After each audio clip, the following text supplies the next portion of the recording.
What's your Tyler's back with the retro reviews? Welcome back to Tyler's retro reviews with your host Tyler Hodder, and happy 4th of July to everyone watching this. And yeah, and we're gonna do some America theme with Great American Bash again. Last week we did the Great American Bash 2004. Yeah, that show did not age well. Back at it again with WCW's Great American Bash 1998. A far better show than the one I did last week. Don't get your hopes up for next week. It's Bash at the Beach 1999. That's not the logo they used in 99. They changed that to the Space Age logo. I call it the Space Age logo, okay? I don't know what the fuck a Space Age even is, but anyways. June 14th at the Baltimore Arena in Baltimore, Maryland. This had 10 matches, but in my eyes, there's one that's combined. So technically it's a 9-match card, but whatever. You be you. Yeah, I thought this show was good. But anyways. This was during the birth of NWO Hollywood versus the Wolfpack. If you saw my Slamboree 98 review 2 months ago, I almost said last month, but it was technically 2 months ago because I did it in May. 99 and 98. Yeah. So, we're going to kick... So, yeah. So, basically, after Slamboree, the Giant was part of the NWO Hollywood group, and then they want Sting to join the group, but then that did not happen until I believe it was the June 1st Nitro, where Sting joined the Wolfpack, and the tag team championships were the Giant and Sting are on separate groups. They have to fight in the main event to determine who owns the physical rights to the tag team titles, which doesn't make any sense, but it's wrestling. Nothing makes sense. Yeah. So first off, is basically the final match of the best of 7 series to determine the number 1 contender for the television championship. This whole best of 7 stuff between Chris Benoit and Booker T were some of the best things about Nitro around this time period in '98. Because, you know, they have great chemistry together, and this was supposed to, now, Bret Hart cost Chris Benoit a match on Thunder with Booker T. This was the part 2 of the best of 7 series, and Booker T defeats Chris Benoit to become the number 1 contender for the television championship, which is held by Finlay. And why say what you want to say? It's Booker T and Chris Benoit. 2 guys have great chemistry together. Great match. I don't think these guys ever have a bad match. So, yeah. I give it an 8 out of 10.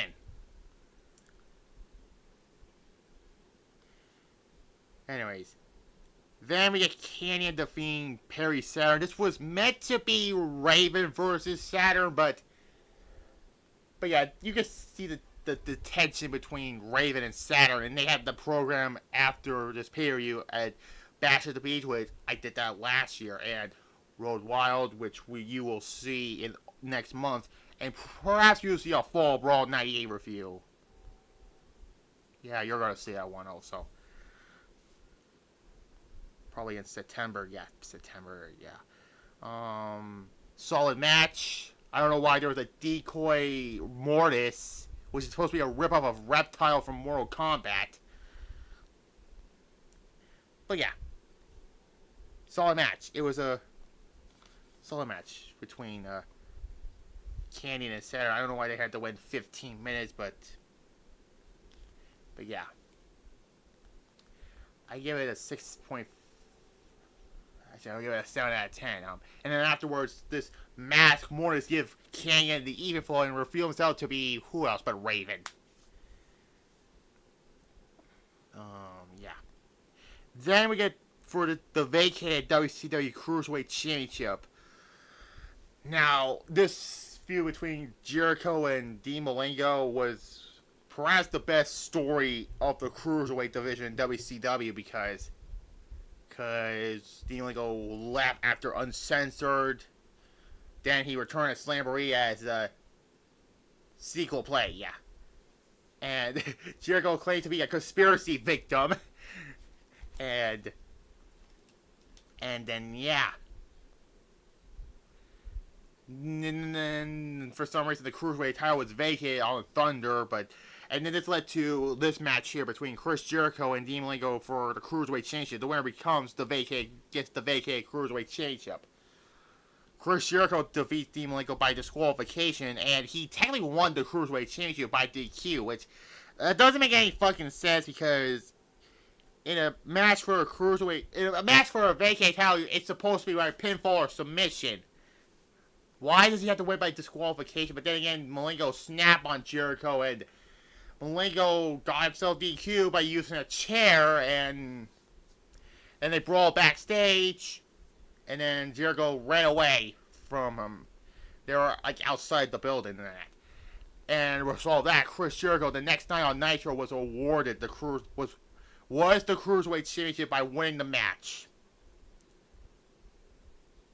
Yeah, I know like DQ finishes, but this makes a perfect lot of sense because if someone wants to make you angry, this makes sense. Not a random fucking DQ, okay? But yeah. So yeah, 7.5 out of 10. And yeah. Then we got Juventud Guerrero defeating Reese. A typical David versus Goliath match. And I'm going to say this right now, I always keep saying this, the only two who do great with the David versus Goliath thing, Rey Mysterio and AJ Styles.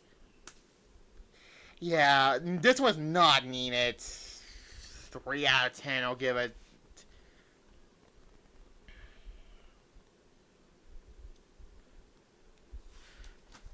Yeah, not needed, really.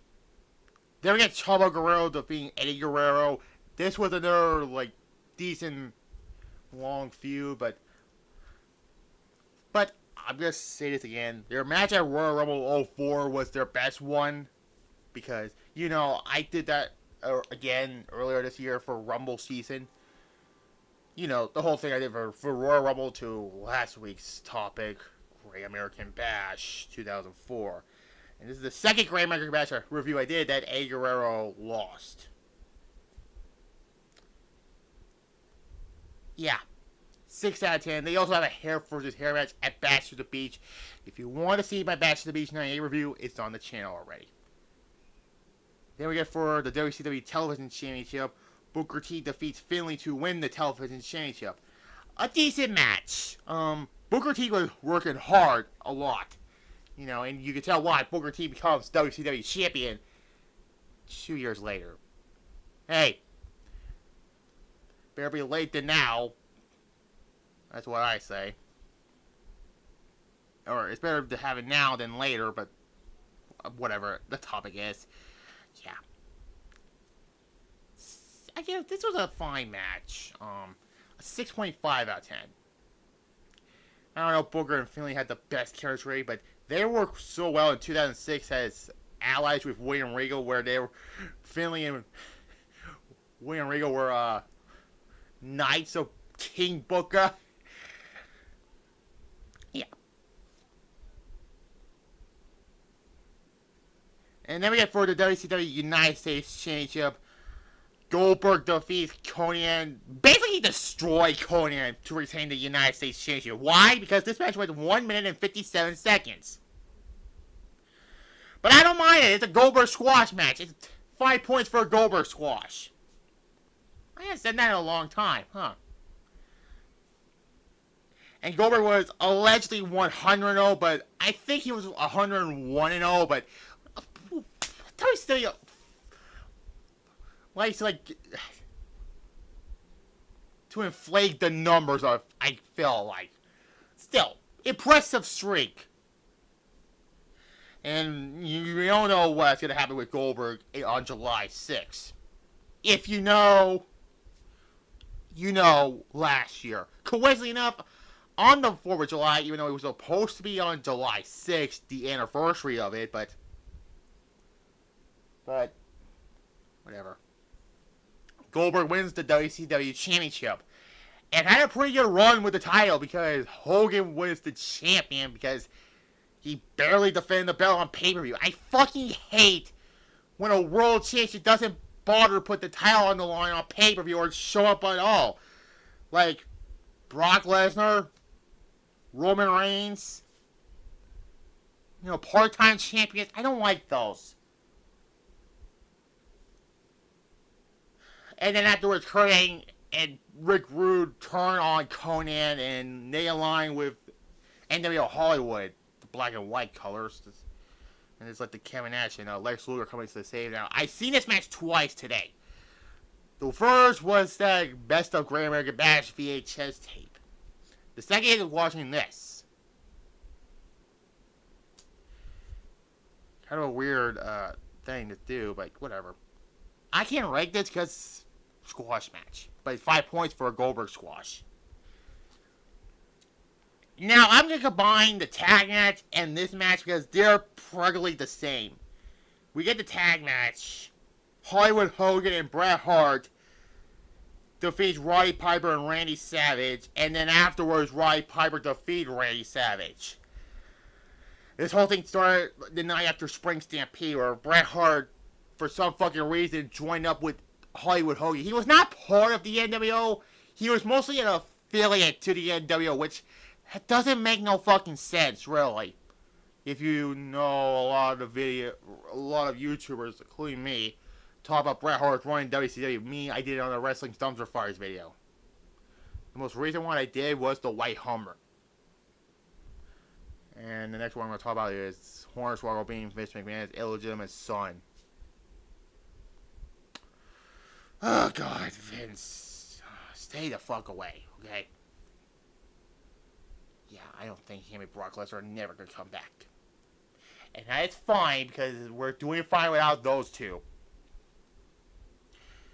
Yeah, both these matches, Bret Hart made Savage tap out to the sharpshooter, but let me get back to the story. Then they have Bret Hart and Savage at the Slamboree, where Bret won, but Piper reversed the decision the next night on Nitro, and this led to this match.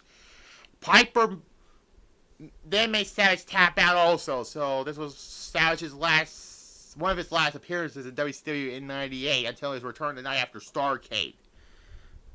And yeah. Both matches are fine to a 5 out of 10.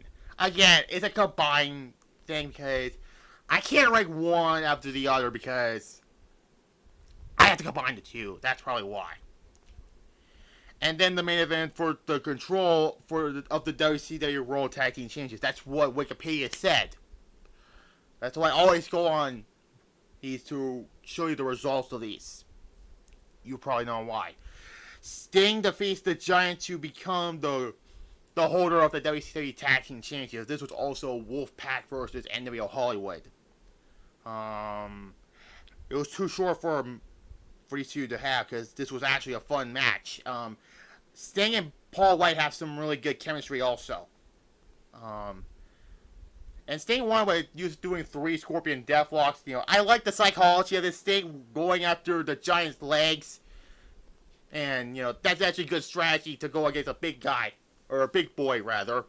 Go for the legs. But yeah, 7 out of 10. It could have been better. Really, but yeah. I gotta say, overall, Great American Bash 98 was a fun show. Now, you already know what's gonna happen after Great American Bash. To Bash at the Beach, which I already did, because July 6th. Goldberg wins the WCW Championship. I already mentioned that already, because I'm not, I did both those shows last year. Overall, I enjoy Great American Bash. No, but I think I enjoy Bash to the Beach more, but for what it's worth, a 6.5 out of 10. Next week, Bash at the Beach 1999, Junkyard Invitational. A fucking boxing match. And a tag match for the world title. Lord. But tomorrow will be my SmackDown review, and Saturday will be Money in the Bank also. I will live review Money in the Bank also. Because we're going into SummerSlam week, and then Sunday, I'll probably do the best and worst of SummerSlam. It's either that, or the dumpster fires. Who knows? Maybe, I don't know. I'll think about that one. I'll probably do the best and worst of SummerSlam. Best and worst of SummerSlam. And maybe Tuesday will be the dumpster fires, yeah. Like this video, comment down below, subscribe to this channel right here, and click the notification bell, as well as my main channel also. And there. Goodbye.